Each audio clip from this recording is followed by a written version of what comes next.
নমস্কার বন্ধুরা, আপনারা দেখছেন পিয়ার রান্নাবাটি আর আপনাদের সাথে আমি পিয়া। আজকের রেসিপি সর্ষে ইলিশ। সর্ষে ইলিশ কিভাবে রান্না করলে সবথেকে বেশি স্বাদ হয় সেটাই আজ তোমাদের সাথে শেয়ার করব। সবার প্রথমে আমি এখানে 7 পিস ইলিশ মাছ নিয়েছি। এবার মাছটা মেরিনেশন করার জন্য দিয়ে দিয়েছি পরিমাণ মতো লবণ, হলুদ আর 1 চামচ সর্ষের তেল। এবার সবকিছু মাছের গায়ে মাখিয়ে নিতে হবে। এবার মাছটা মেরিনেশনের জন্য 10 মিনিট রেস্টে রাখতে হবে। এইদিকে মশলাটা রেডি করে নেব। মশলার জন্য আমি নিয়েছি হলুদ আর লাল সর্ষে। এখানে 5 চামচ সর্ষে নিয়েছি।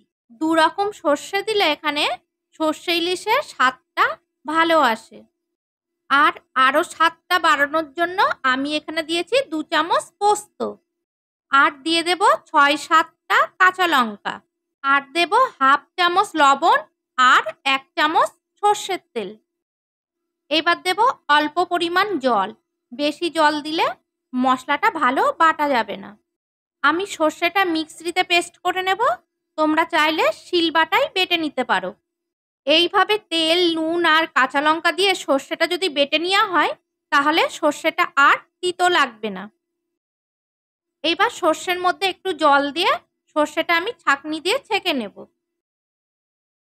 খুব বেশি জল দেওয়ার কোনো দরকার নেই, অল্প একটু জল দিয়ে তোমরা সর্ষেটা ছেঁকে নেবে। তোমরা চেষ্টা করবে সর্ষে ইলিশ বানানোর সময় সর্ষেটা ঠিক এইভাবে ছেঁকে নেওয়ার, তাহলে সর্ষে বাটা পেস্টটা খুব সুন্দর হয়। দেখো কতটা সর্ষের খোসা বেরিয়েছে। এই সর্ষের খোসাটা ফেলে দেব। এইদিকে সর্ষে ইলিশ বানানোর জন্য আমি কড়াইতে 4 টেবিল চামচ সর্ষের তেল দিয়ে দিয়েছি। ফোড়নের জন্য দিয়ে দিলাম হাফ চামচ কালো জিরে আর 2টো কাঁচা লঙ্কা চিড়ে।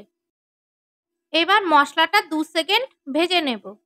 এবার তেলের মধ্যে দিয়ে দিলাম 1 চামচ হলুদ গুঁড়ো আর কালারের জন্য 1 চামচ কাশ্মীরি লঙ্কা গুঁড়ো। এইভাবে তেলের মধ্যে হলুদ গুঁড়ো আর কাশ্মীরি লঙ্কা গুঁড়ো দিলে কালারটা খুব সুন্দর আসে। এই সময় গ্যাসের আঁচটা লো মিডিয়ামে রাখতে হবে আর মশলাটা 2 সেকেন্ড ভেজে নেওয়ার পর দিয়ে দিতে হবে 1 কাপ জল। এবার একটু ফুটে উঠলে দিয়ে দেব মেরিনেশন করে রাখা ইলিশ মাছ। মাছটা এবার 1 মিনিট ফুটিয়ে নেব। তার মধ্যে মাছটা একবার হালকা হাতে নেড়ে দিতে হবে। মাছটা হালকা হাতে নাড়ার চেষ্টা করবেন, কারণ ইলিশ মাছটা খুব নরম হয়, ভেঙে যাওয়ার সম্ভাবনা থাকবে। মাছটা 1 মিনিট ফুটিয়ে নেওয়ার পর দিয়ে দিলাম সর্ষে বাটাটা। দিয়ে দিলাম স্বাদ মতো লবণ আর 3-4টে কাঁচা লঙ্কা। এখানে কাঁচা লঙ্কাটা আস্ত দিয়েছি একটু স্বাদের জন্য। এবার ঢাকনি চাপা দিয়ে মাছটা 10 মিনিট হতে দেব। 10 মিনিটের মধ্যে একবার ঢাকা খুলে নেড়ে দিতে হবে হালকা হাতে।